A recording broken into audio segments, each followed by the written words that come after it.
Botai, Erev Shabbat Shalom, just to wrap up our series on Hilchot Hafrashat Challah, a very interesting halacha that the Rama brings down in Yored De'ah Siman Shin Kav Gimal, which is also Tshuvan Yabia Omer, a very interesting occurrence. We know that the challah, the piece of dough that a person takes off for Hafrashah, is considered asur. It's only eaten by Kohanim. Nowadays, even the Kohanim can't eat it because they are tameh. It's considered isur. That's why it has to be disposed of properly. There is kedusha in it, like teruma, and it's asur for anybody but Kohanim. And nowadays, even Kohanim don't eat it.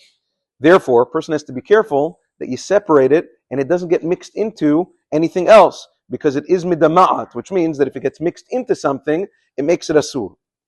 What happens if it gets mixed into the dough that you took out of, or into another dough?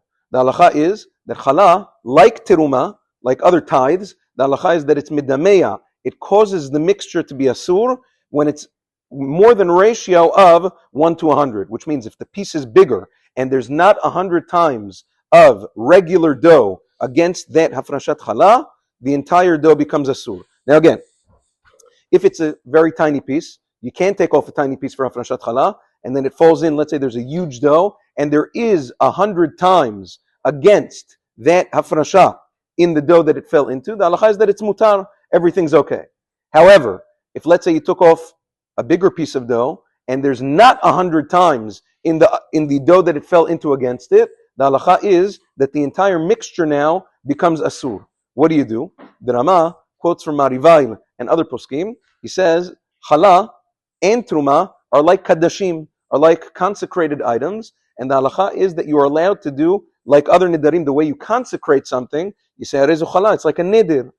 Just like nidarim can be annulled, just like vows can be annulled, hafrashat challah can be annulled. You can take it off like hataran nidarim. You gather 3 people, you say, I regret having taken challah, calling this challah. They say mutar lach, and the nidir comes off retroactively. It's like nothing ever happened. The question becomes, hey, wait a second, if through the annulment, through the atara, it's like the hafrasha never happened, what about my bracha? I made a bracha, so what happens to the bracha? Maran Tzachon Bracha quotes a Ritba in Masechet Chulin Daf Kuf He, who quotes the Ramban. He says that over here, it all goes during the time of the bracha.